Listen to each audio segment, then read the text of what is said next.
C'est en Pays d'Olme que nous allons tout de suite en Ariège, forcément, pour retrouver Thierry. Thierry, bonjour. Bonjour. Bienvenue sur votre radio avec Lorraine qui est là. Lorraine, vous avez le sourire. Mais oui, toujours. Mais c'est très important, je trouve, d'avoir le sourire, Marc. C'est très important. Et on devrait tous commencer la journée, comme je le fais moi-même, par se sourire à soi-même dans la glace, pour se dire, eh bien, c'est une belle journée qui commence. Pas mal, je vais le faire demain matin. Et c'est pas une blague, hein. Vraiment, faites-le. Et vraiment, commencez par ça, par vous souhaiter à vous-même une belle journée. Une belle journée qui commence pleine de rebondissements, parce qu'il peut arriver mille et une choses au cours d'une journée. Vous avez bien raison. En tout cas, Thierry est avec nous, avec le sourire, forcément. J'espère. Oui et non. Voilà, mince, alors on Thierry. va essayer de vous le redonner, Thierry. Allez, Thierry. Je vous écoute pour votre question.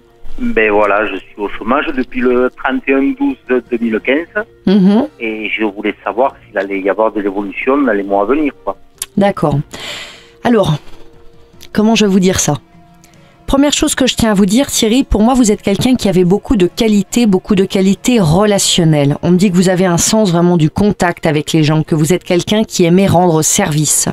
Vous êtes quelqu'un de bon vivant, quelqu'un qui sourit à la vie. Alors en ce moment, vous êtes peut-être pas au mieux de votre forme, donc ça vous représente pas le mieux parce que ce côté un petit peu éteint, peut-être que vous pouvez trouver que vous avez en ce moment, c'est pas votre nature profonde.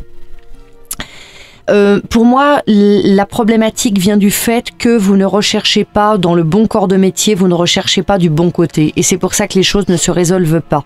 Parce qu'on me dit que la vraie question qu'il faut que vous vous posiez aujourd'hui, c'est qu'est-ce que vous devez vraiment faire, pour quel type de métier êtes-vous réellement fait? Et je pense que vous ne cherchez pas dans la bonne direction. Vous cherchez dans quoi à l'heure actuelle? Alors, je vous explique, voilà, après avoir passé plus de 30 ans dans le textile, justement, je sais pas.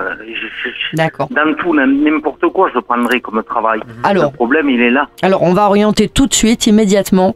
Pour moi, il y a deux choses différentes. Il faut déjà, dans le métier que vous allez faire, métier derrière un comptoir ou faire enfermé dans une usine ou ce genre de choses, c'est à proscrire maintenant. C'est-à-dire, pour moi, il vous faut un métier où vous ayez un contact direct avec les gens. Un rôle vraiment de conseil, d'accompagnant. Faut que vous soyez dans ce contact-là vraiment avec les gens. Je n'ai plus cet aspect de fabriquer.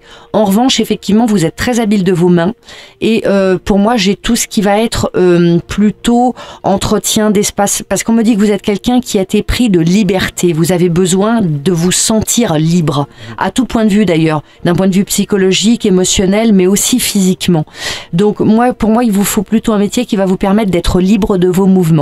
Je vais avoir tout ce qui va être bricolage, rénovation, entretien d'espaces verts, des choses de ce type-là.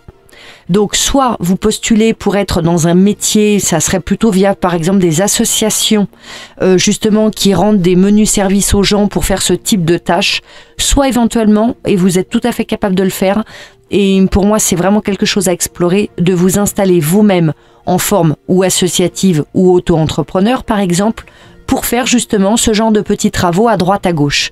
Ça vous permettrait d'avoir tout à la fois, le contact avec les gens, cette liberté, cette autonomie également. Est-ce que vous avez déjà pensé à ce genre de choses? Non. Jamais. Non. C'est bien dommage. C'est bien, comme ça vous allez pouvoir y penser maintenant. Vous allez pouvoir y penser maintenant, effectivement. Oui, parce qu'en plus de ça, je suis sûre qu'on a déjà dû vous le dire, que vous avez un très bon contact avec les gens vous font spontanément confiance, vous aimez rendre service, vous êtes débrouillard, enfin tout ça, ça vous parle quand même. Oui, parce que déjà je suis arbitre de pétanque, donc en étant arbitre de pétanque, je suis au contact des gens, vous voyez. Voyez. Donc pour moi, il peut y avoir un contact, comme je vous disais, avec le secteur associatif, mais j'ai ce côté-là. Alors effectivement, tout ce qui va être en lien avec les menus travaux, intérieur, extérieur, petit bricolage, etc., ça me parle bien. Donc renseignez-vous un petit peu là-dessus, voyez peut-être comment il vous serait possible de vous mettre, par exemple, en tant que, par exemple, auto-entrepreneur, ou peut-être même de rejoindre, par exemple, une association qui fait déjà ce genre de choses dans votre région. Il en existe de plus en plus, mais pour moi, c'est vraiment vers ça qu'il faut aller. Donc dites-vous bien, c'est pas une fatalité si vous n'avez pas trouvé. Si vous n'avez pas trouvé, pour moi, c'est parce que vous êtes trop attardé à chercher dans une voie qui n'est plus du tout la vôtre. Il faut changer malheureusement, voilà. Ben, malheureusement non, d'un côté c'est pour faire une belle évolution, un beau changement.